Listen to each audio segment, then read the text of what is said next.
बिस्मिल्लाहिर्रहमानिर्रहीम। आज हम लोगों ने फेडरल बोर्ड का मैथ स्टार्ट करना है और ग्रेड 11th है। Most important guess paper number 2। Paper number 1 में भी हमने MCQs किए हैं और पेपर नंबर 2 में भी हमने MCQs किए हैं और उम्मीद करता हूँ कि ये MCQs आप लोगों को फाइनल एग्ज़ाम में बहुत ही ज़्यादा हेल्प करेंगे इंशाल्लाह।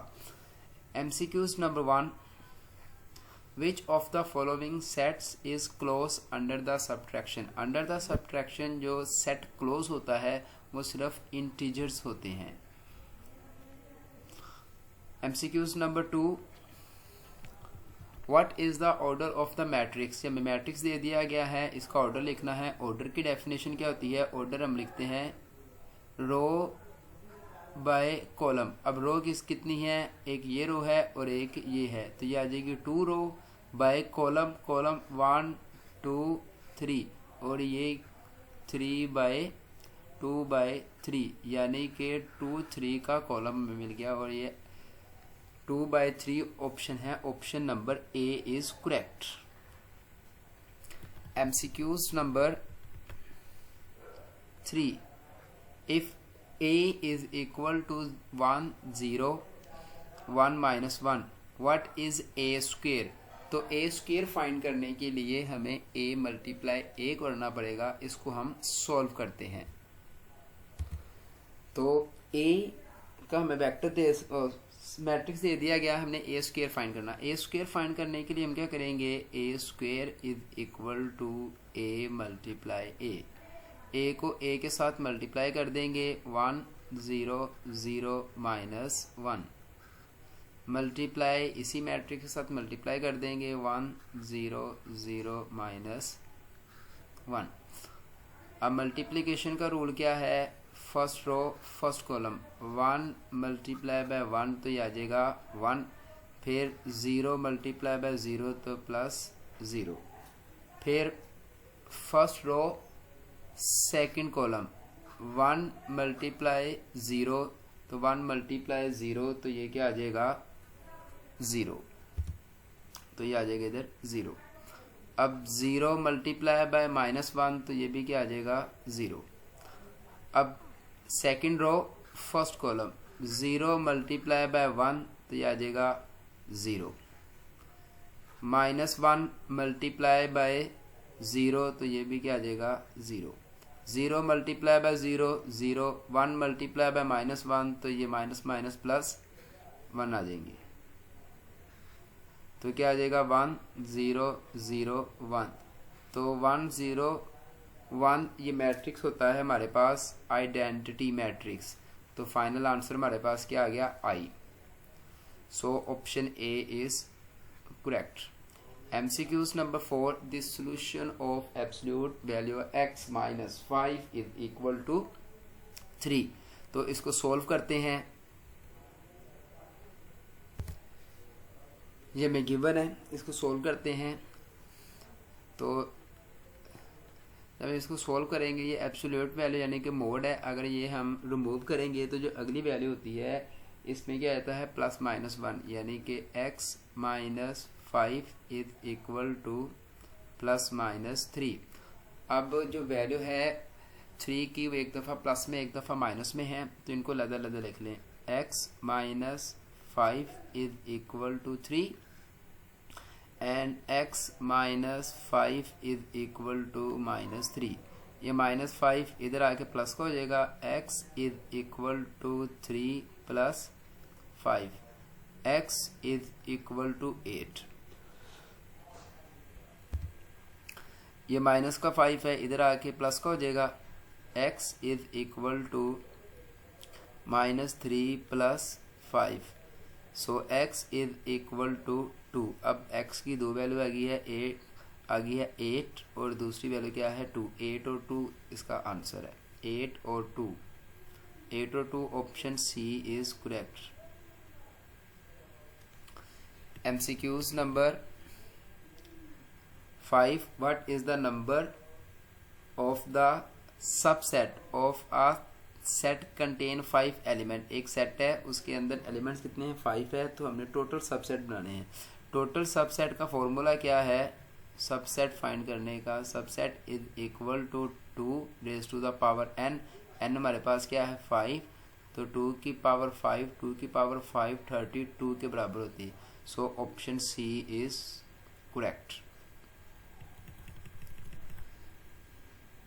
MCQs number 6, if f of x is equal to 2x plus 3 then find f inverse of x। इसको सॉल्व करते हैं। ये हमें क्वेश्चन दे दिया गया, हमने f inverse of x find करना है। तो सबसे पहले हम लेट कर लेंगे कि ये जो f ऑफ x है ये y के बराबर है। f of x is equal to y, तो जो f है इधर आके क्या आ जाएगा इनवर्स, इधर क्या बचेगा x is equal to f inverse of y। इधर जो वैल्यू है f ऑफ x की वो पुट कर दे, ठीक है। तो क्या आ जाएगा 2x plus 3 is equal to y। इसमें से x की वैल्यू फाइंड कर लें 3, इधर आके इन माइनस हो जाएगा, इधर क्या बचेगा 2x is equal to y minus 3। So x is equal to y minus 3 divided by 2, ठीक है।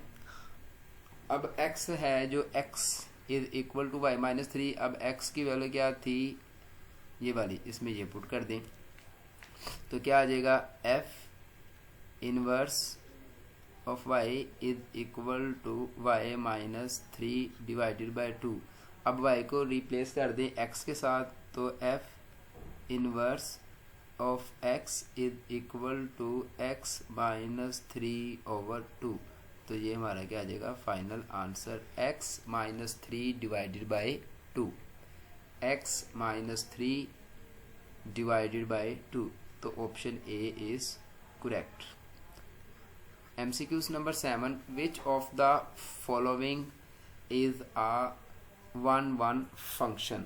तो 1-1 फंक्शन की डेफिनेशन क्या होती है? अगर f of x1 is equal to f of x2 then क्या होता है x1 is equal to x2। अगर ये डेफिनेशन फॉलो करें तो फिर हम उसको क्या कहते हैं 1-1। अब देखिए एक्स स्केयर है, एक्स स्केयर में अगर मैं नेगेटिव वैल्यू पुट करेंगे तो उसका स्केयर लेंगे तो वो पॉजिटिव भी हो जाएगी। ये मोड है, मोड में वैल्यू कहती है प्लस माइनस में आती है।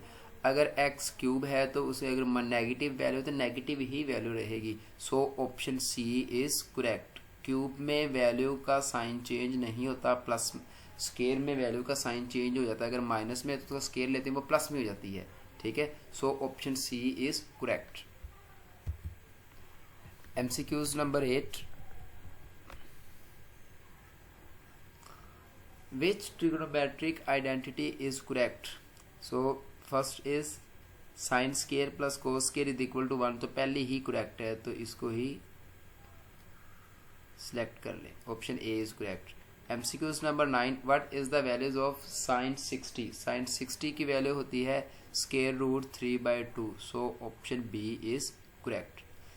MCQs number 10, the angle in radian for 90 degree. 90 degree के लिए 90 है तो इसको रेडियन में कन्वर्ट करने के लिए क्या करेंगे पाई मल्टीप्लाई कर देंगे पाई ओवर 180। तो 91 इज 90, 92 आर 80, तो क्या बचेगा pi by 2। So final answer is option B is correct.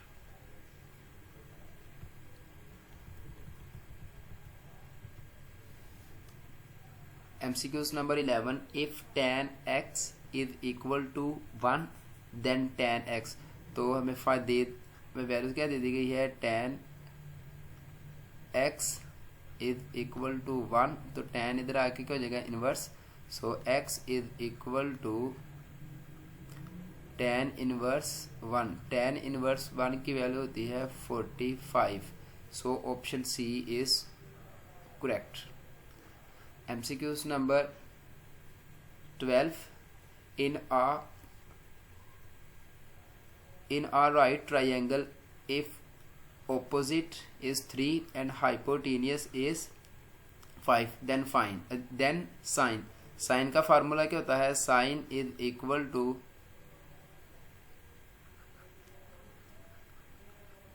Perpendicular over hypotenuse. Perpendicular हमें क्या दे दिया गया है 3 और हाइपोटीनियस क्या है 5, तो क्या आ जाएगा 3/5। So option B is correct 3/5। MCQs number 13, which of the following represent a geometric sequence. Geometric sequence में पता है कि आर किस तरह निकालते हैं, are is equal to A2/A1। अगर हम फर्स्ट सीरीज़ को देख ले तो अगर इसमें मैं डिवाइड करता हूँ 4/2 तो ये हमारे पास ऑप्शन आता है 2। फिर अगर मैं इन दोनों को डिवाइड करता हूँ 6/4 तो ये आता है 3/2, मतलब कि ये वाली सीरीज़ नहीं है। ऑप्शन बी ले लेते हैं, इन दोनों को डिवाइड करता हूँ 6/3 इज इक्वल टू 2। फिर इन दोनों को ले लेता हूँ 12/6 तो ये क्या आ जाएगा 2, तो ये भी आ गया 2। अब इन दोनों को ले लेता हूँ 24/12 तो ये भी क्या आ जाएगा 2। सो ऑप्शन बी 2 देखें, ये भी इसका भी 2 आ रहा है, इसका भी 2 आ रहा है, तो यानी कि इसका जो कॉमन डिफरेंस है वो क्या आ रहा है, रेशो है, जो रेशो इसकी आ रही है कॉमन रेशो वो क्या है 2। इट मीन्स के option B is correct.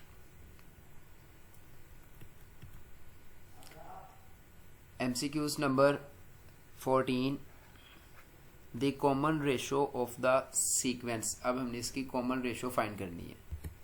Common ratio का फॉर्मूला क्या है, R is equal to A2/A1।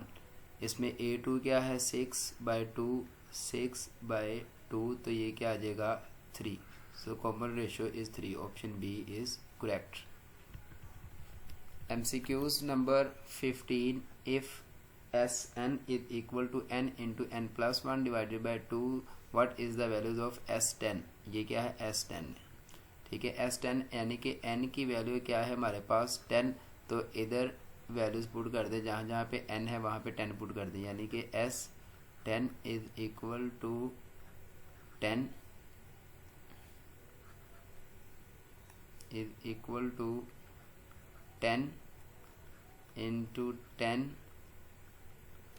Plus 1 divided by 2। 2 1 is 2, 2 5 are 10, तो क्या बच गया 5 इंटू 11 तो मल्टीप्लाई करेंगे तो 55। So option B is correct.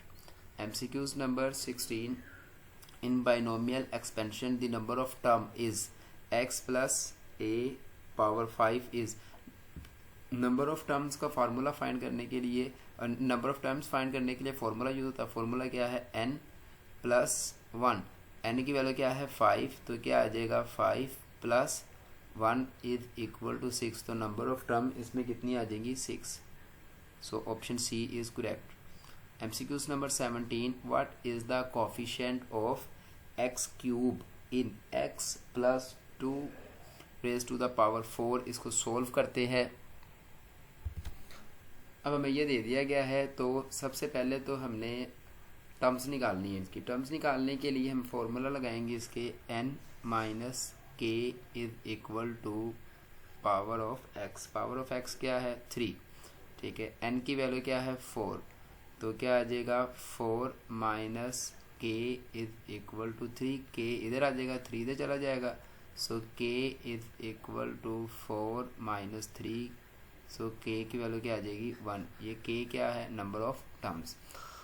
अब हमने कोफिशिएंट फाइंड करने के लिए फॉर्मूला यूज़ कर लेंगे। फॉर्मूला क्या है n k x⁴ n - k and a⁴ k।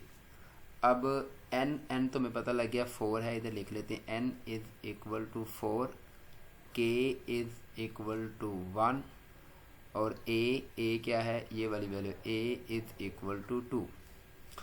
तो n है, n किसके बराबर है 4, k की वैल्यू क्या है 1, x n की वैल्यू है 4 - 1, a बराबर है 2k और k की वैल्यू क्या है 1। अब ये क्या है NCR यानी कि कम्बिनेशन है 1 और 4 की कम्बिनेशन फाइंड कर ले। कैलकुलेटर यूज़ करते हैं, हमने कम्बिनेशन फाइंड करनी है। Shift division, first of all पहले हम वैल्यूज लिखेंगे 4 एंड 1, 4 शिफ्ट डिवीज़न 1, तो ये हमारे पास आंसर क्या आ गया 4। इधर क्या आ जाएगा 4 x raise to the power 3, 2 की पावर 1 तो 2 आ जाएगा, ये आपस में मल्टीप्लाई हो जाएंगे 2 और 4, तो x की पावर 3 साथ में क्या आ जाएगा 8, तो x क्यूब का कोफिशिएंट क्या आ गया 3, 8। सो फाइनल आंसर इज, तो इधर देखिए हमारे पास 8 ऑप्शन नहीं है, में भी मिस्टेक हो तो आप लोग इसको 8 कर सकते हैं 8, ठीक है। तो option A is correct. Question number 18,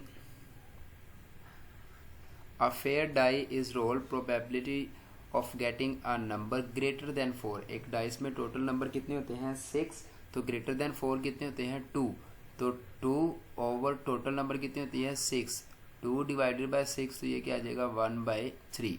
so option B is correct. MCQs number 19, what is the domain of f of x is equal to square root x minus 1। Square root x minus 1 तब ही ये hold कर सकता है अगर x की value greater than और equal to 1 हो, ठीक है। 1 के इक्वल क्यों, अगर के ये 1 के इक्वल हो 1 के इक्वल है यानी कि ग्रेटर देन 1 से हो, वंस 1 इंक्लूडेड है, इट मीन्स इसका मतलब है कि ये 1 इंक्लूडेड है, यानी कि 1 इंक्लूडेड है 1 से लेकर प्लस इन्फिनिटी तक इसकी क्या होती है वो रेंज। तो ये हमने क्या फाइंड करनी है डोमेन, तो ये क्या आ जाएगा x greater than and equal to 1। So option B is correct. MCQs number 20, the last MCQs of this paper, guess paper number 2। If the discriminant of a quadratic equation is negative, अगर हमारे पास quadratic equation का discriminant क्या आ जाए negative आ जाए, then roots are, तो फिर roots कौन से हो गए, अगर नेगेटिव आ जाए तो रूट्स हमारे पास कहते हैं कॉम्प्लेक्स एंड कॉन्जुगेट, यानी कि अयोटा वाली वैल्यू आ जाती है, ठीक है। इसके साथ ही हमारे ये गेस्ट पेपर नंबर 2 कंप्लीट हुआ है। और अगर किसी बच्चे को कोई भी क्वेश्चन में कोई प्रॉब्लम है तो वो मुझे कमेंट सेक्शन में मैसेज करके पूछ सकता है। Thank you very much. अल्लाह हाफिज़।